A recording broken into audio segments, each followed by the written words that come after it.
and Lake at Nicollet have racially concentrated, are racially concentrated areas of poverty. I don't think anyone can dispute the importance of these two projects. But again, at a certain point, you need to make the decision. And if so, Councilmember Frye, perhaps what we could spend our time on, the remaining time we have today in 9 minutes, is giving staff some direction in terms of what this matrix would look like, or what kinds of priorities we would have within this matrix. Okay. I think that would be the most useful thing we could give them right now. And I've heard lots of things suggested, and I know you have too, but let me just summarize what I've heard.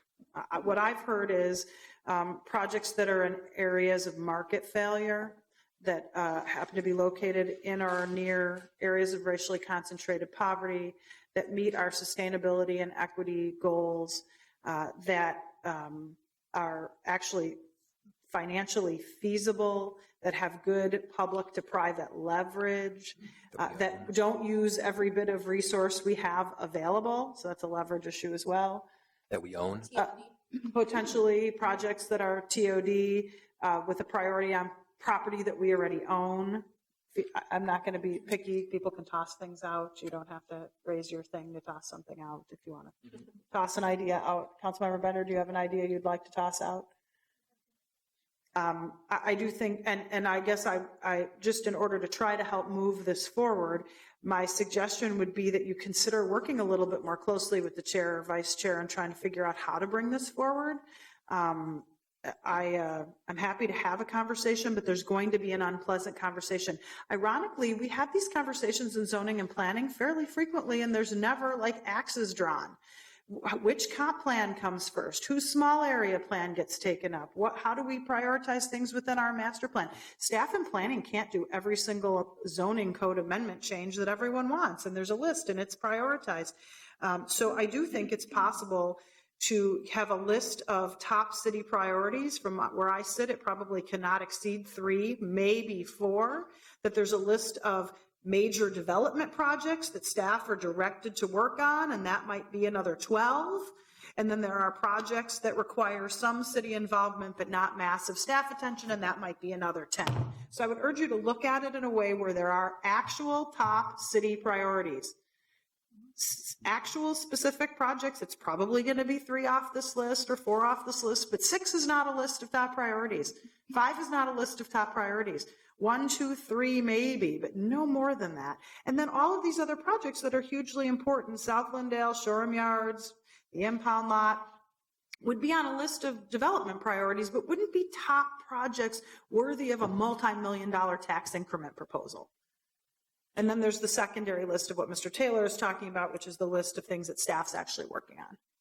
So I would urge you to move in that direction and hope potentially, rather than having an argument in Ways and Means, we can just agree that with a matrix as well as some sort of framework that narrows it down in some way would help alleviate Councilmember Frye's concerns as well as alleviate everybody else's concerns.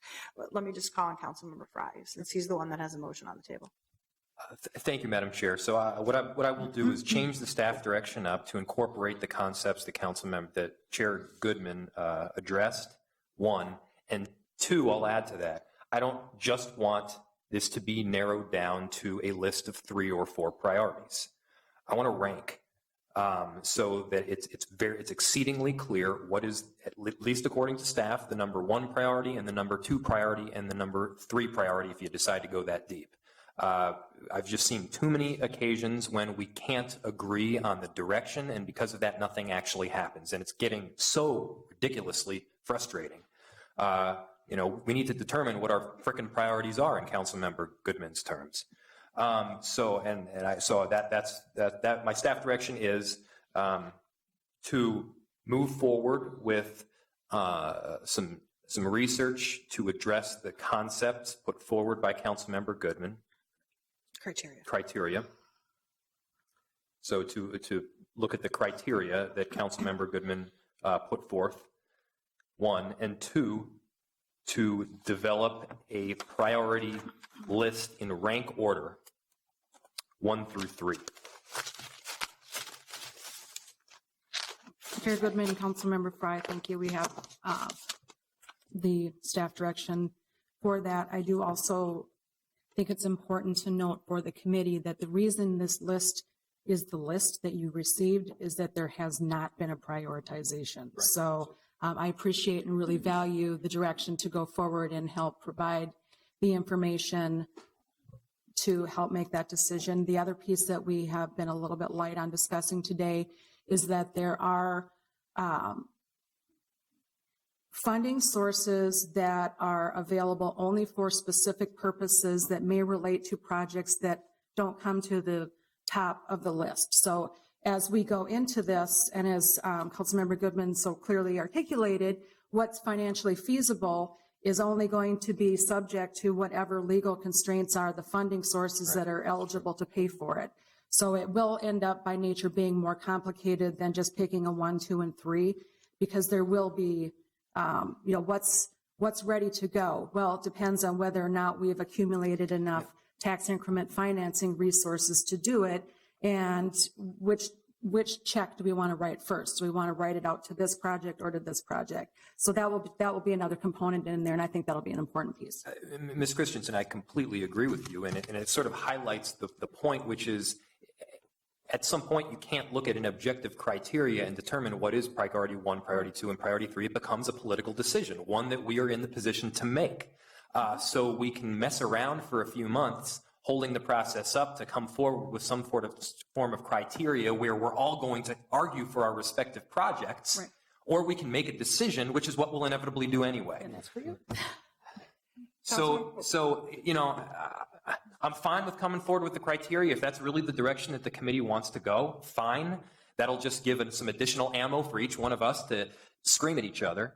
But, at some point, we do need to lead on this. And leadership requires pissing a few people off. Councilmember Quincy. Well,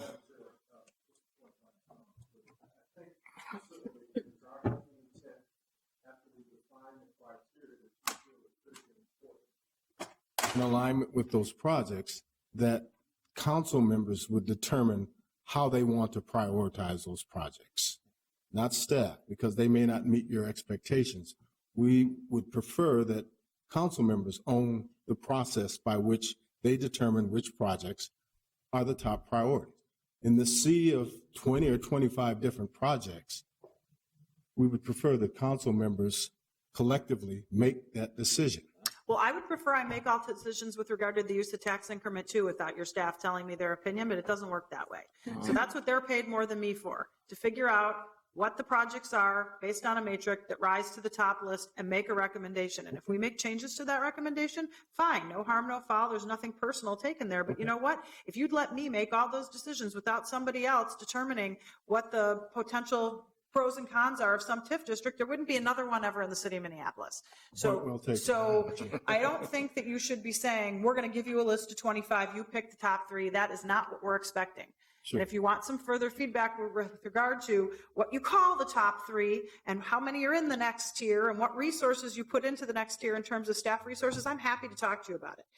But I think that the framework I've set up allows for there to be a number of priorities that are not the top priority, but still involve staff time, applying for grants, seeking federal funds, seeking state funds that are important projects.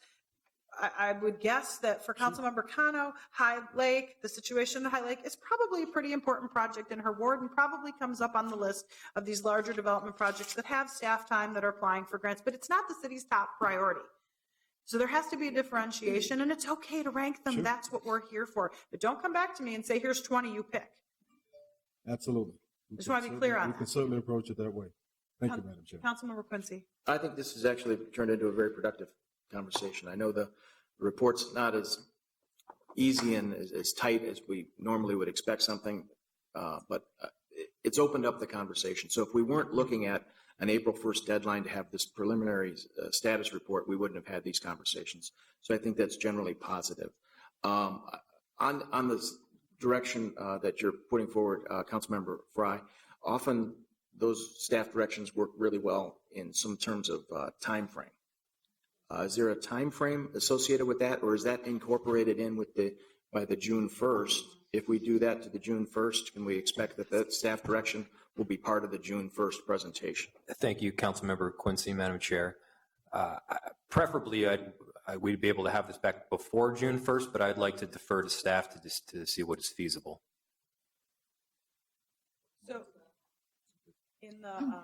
So, I'm sorry, if you can have it done in the same context as the larger financial TIF plan, that's good. A cycle before or after would be good, and ideally, Councilmember Fry saying a cycle before. Chair Goodman, other council members, the June 1st timeline was requested of Council President Johnson because of the need to finish out the city's 2015 financial results so that we can give you balances available in the various funds, including the TIF funds, the development-related accounts, and so on and so forth. So June 1 is kind of the date that came as having time to get the updated information, analyze it, and be able to provide it with any degree of confidence. Okay, so let's include in the staff direction time set to come back, which is June 1st.